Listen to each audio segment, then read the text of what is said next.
संध्याकाळच्या चहाच्या वेळेसाठी किंवा मुलांना टिफिनमध्ये द्यायला अशा प्रकारे मस्त असा रवा केक नक्की बनवून पहा। तर पाहू शकता रवा केक अगदी सॉफ्ट आणि स्पॉन्जी झालेला आहे। तर याच्यामध्ये आपण मैदा वगैरे वापर न करता गव्हाचा पीठ आणि रवा अशा प्रकारे हा केक बनवलेला आहे। केक टिनला छान असं ग्रीस करून घ्यायचं आहे तेल लावूनच। इथे मी सगळे अगदी घरी पदार्थ जे असतात तेच घालून केक बनवलेला आहे। गव्हाचं पीठ 1 कप, 2 कप रवा, अर्धा कप दही, 1 कप दूध, थोडीशी टूटी फ्रूटी, 4-5 वेलची, चवीनुसार मीठ, 1 चमचा, छोटा चमचा बेकिंग पावडर, बेकिंग सोडा 1 चमचा।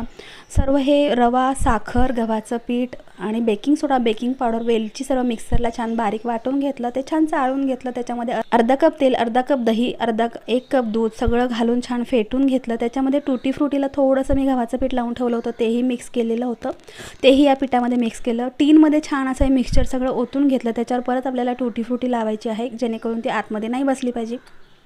प्री हीटेड ओव्हनमध्ये हा केक मी छान साधारण 45 मिनिटसाठी म्हणजे 45 मिनिटासाठी बेक करून घेतला। अशा प्रकारे केकला छान अशी जाळी म्हणजे स्पॉन्ज आलेला आहे, अगदी सॉफ्ट। आणि हा केक 3 ते 4 दिवस बाहेर ठेवला तरीसुद्धा कडक झालेला नव्हता, अगदी सॉफ्टच होता।